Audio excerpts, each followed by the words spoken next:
Hi, my name is Michèle Swennen. I'm living in Belgium. And basically I'm a dancer, but so I have a lot of experience with the body. And I decide to put my experience of the body to the musician, because I'm basically also I make rhythmic, so I'm very interested in music. And I discovered that most of the musicians don't know that they have a body and how it's function.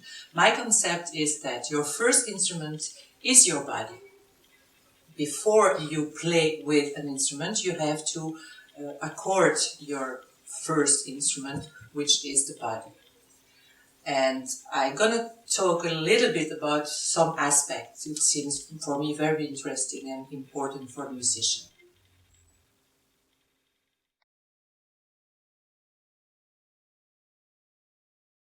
The most of the time, when I observe musicians playing, I realize that they are using the sternum breathing, sternal costal breathing. So they breathe like that. If you use your costal breathing, which means that if you place your hands here and when you take the air, you expand your hands, you can observe that if you expand your costal, it's impossible to be like this, you know? See, if I show you profile, when I expand, it's erect my entire back. It's impossible then to be like this. Try and you see that it's impossible. So this is one big secret when you play. It's engaging the costal breathing most of the time. I'm gonna use what we call the deep breath. So that means that you're gonna expand first your belly, taking air, then expand your costal, and then going up. And when you exhale, you breathe first with your stomach, then you relax your costal, and then you relax. Now, to reinforce those muscles from the costal breathing, I suggest you to try to take a big, deep breath with the costal, and then you're going to exhale, but keeping the costal open. Try. So I first inhale, expanding my belly, then going on breathing, opening my costal, and then finally taking the air up. When I exhale, I press my belly in, I relaxed my costal, and I exhale completely deeply, relaxing my sternum.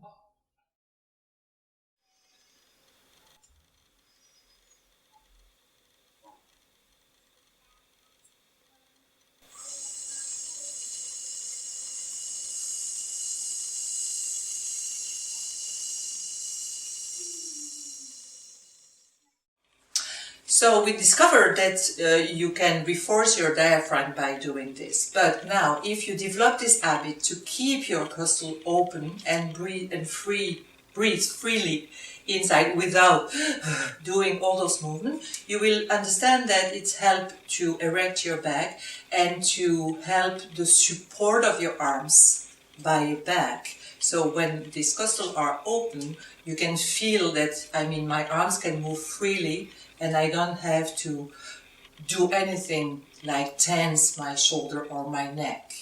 So for me, this is very, very important to develop this habit.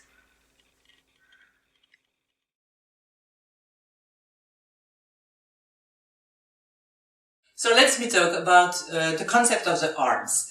Most of the time when I ask to my students and the musician where started arms, they show me that point, which is not the reality.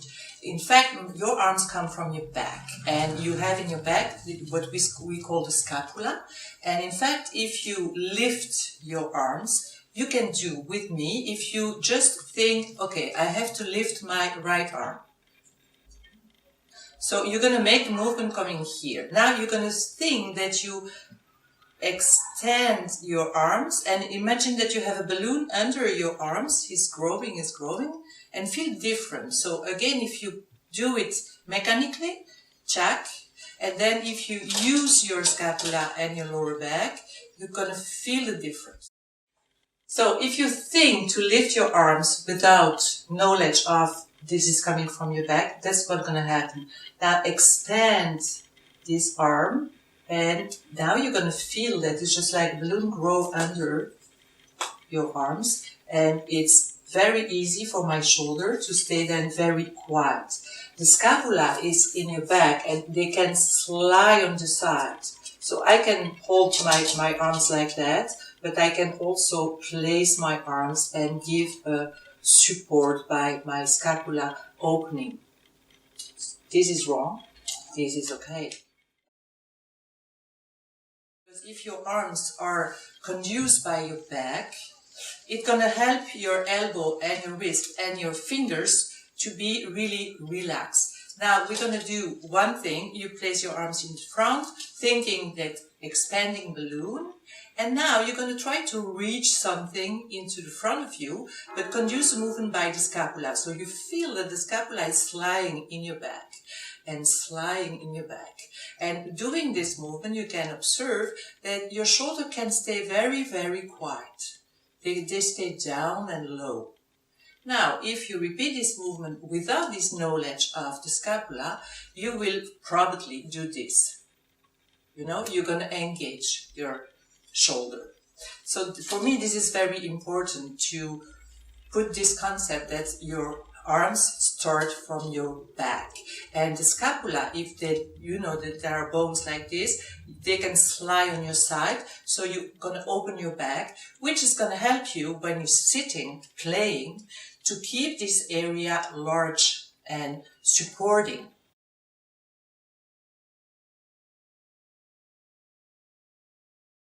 Let me show you a little warming up that you can use before you practice or before a concert. So we see that the arms and the neck and the back is very important to play your instrument. So we have to warm it up. So the first thing you're going to do is little circle with your shoulder, not thinking I design with the shoulder, but with the scapula. So go search these bones in your back and you feel them moving. Like, you know, they are moving like that. And you can reverse a couple of times.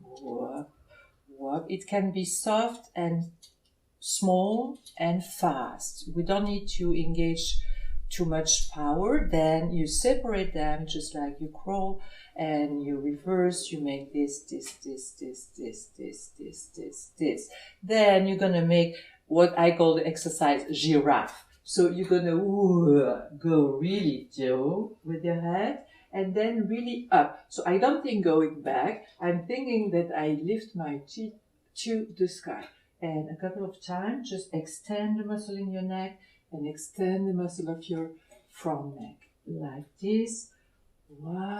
And then you're going to turn side. But when you do those exercises, let me show you the extension that you need to have in your neck. So my head is like a helium balloon and she's floating. So I'm not like this, I'm really extending. And then I turn to the right and to the left, keeping this extension in your neck. And then stretch a little bit the trapeze, upper trapeze. So always keeping the extension in your back neck. When you feel that it's okay, check it by circling the head one side and then the other one. Then you're going to shake your shoulder, your scapula, your arms, and you let, and then it's just like when the wind, you make wind with the hands, you move your elbow, you move your shoulder, and you can really explore it. I call it the dance of the hands. You can explore all the dimension that you have around. When you finish this, you check a little bit if everything is okay.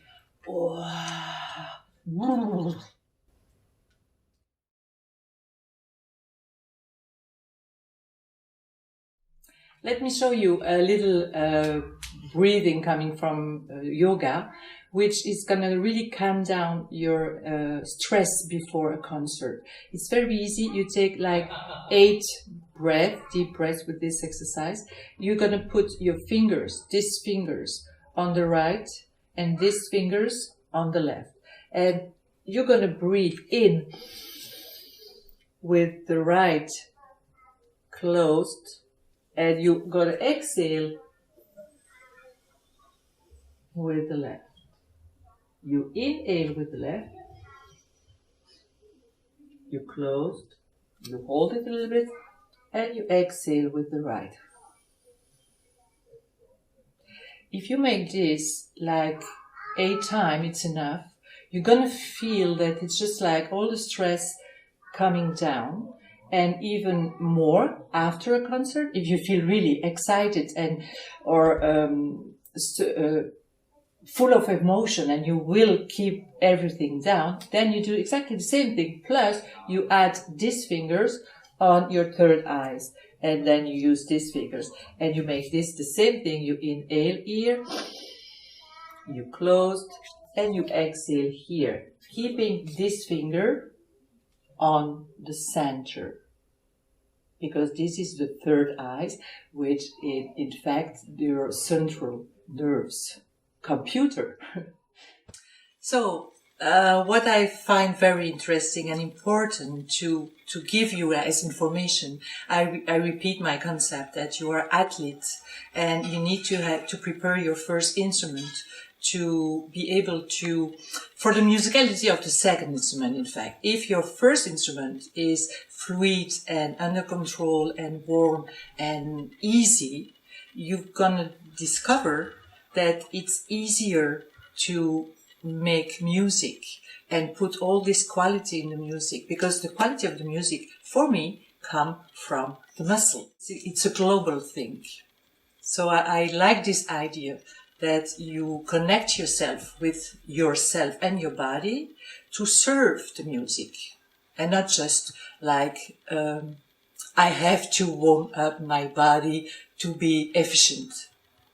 Voilà.